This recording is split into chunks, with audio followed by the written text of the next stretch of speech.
বসুদেব জানতেন নাস্তিকেরা তাদের প্রতিজ্ঞা পালন করে না। যে তার ইন্দ্রিয় সংযত করতে পারে না সে তার কথার দামও রাখতে পারে না। চাণক্য পণ্ডিত বলেছেন, স্ত্রী বা কূটনীতিবিদকে কখনো বিশ্বাস করতে নেই। যারা সর্বদা ইন্দ্রিয় সুখে আসক্ত তারা কখনোই সত্যনিষ্ঠ হতে পারে না, তাই কখনো তাদের বিশ্বাস করতে নেই। সেই সময় নারদ মুনি কংসের কাছে এলেন। তিনি জানতেন যে কংস দয়া পরবশ হয়েই বসুদেবের প্রথম সন্তানটিকে বসুদেবের কাছে ফিরিয়ে দিয়েছে।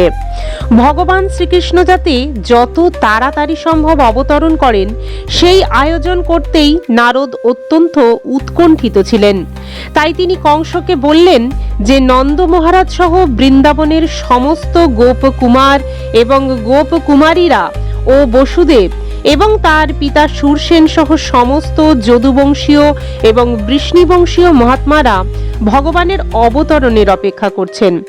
নারদ কংসকে সতর্ক করে দিলেন সেই সমস্ত পরিবারের সমস্ত বন্ধু, শুভাকাঙ্ক্ষী এবং দেবতাদের থেকে সাবধান থাকতে।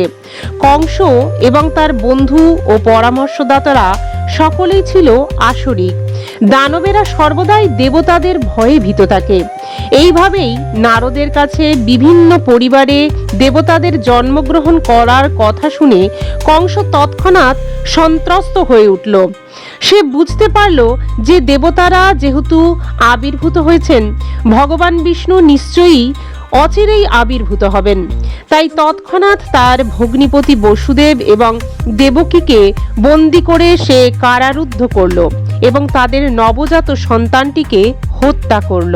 কারাগারে শৃঙ্খলাবদ্ধ অবস্থায় বসুদেব এবং দেবকী প্রতি বছর একটি করে পুত্রের জন্ম দিতে লাগলেন, আর কংস তাদের বিষ্ণুর অবতার মনে করে একে একে হত্যা করতে লাগলো। দেবকীর গর্ভের অষ্টম সন্তানের প্রতি কংস বিশেষভাবে ভীত ছিল, কিন্তু নারদের আগমনের পর সে বিবেচনা করল যে কোনো সন্তানই কৃষ্ণ হতে পারে। তাই দেবকী এবং বসুদেবের সবকটি কন্যাকেই হত্যা করা শ্রেয় বলে সে মনে করল। নারদ কংসকে তার পূর্বজন্মের বৃত্তান্ত শুনিয়েছিলেন। তার কাছে কংস জানতে পেরেছিল যে পূর্বজন্মে সে ছিল কালনেমি নামক এক রাক্ষস এবং বিষ্ণু তাকে সংহার করেছিলেন। এই জন্মে ভোজবংশে জন্মগ্রহণ করে সে যদুবংশের পরম শত্রু হবে বলে ঠিক করেছিল, কেননা কৃষ্ণ যদুবংশতে আবির্ভূত হচ্ছেন। কংস অত্যন্ত সন্ত্রস্ত ছিল, কেননা পূর্বজন্মের মতন এবারেও কৃষ্ণ তাকে সংহার করবেন। ইতি লীলা পুরুষোত্তম শ্রীকৃষ্ণ গ্রন্থে শ্রীকৃষ্ণ অবতরণ নামক ভক্তি বেদান্তের তাৎপর্য সমাপ্ত।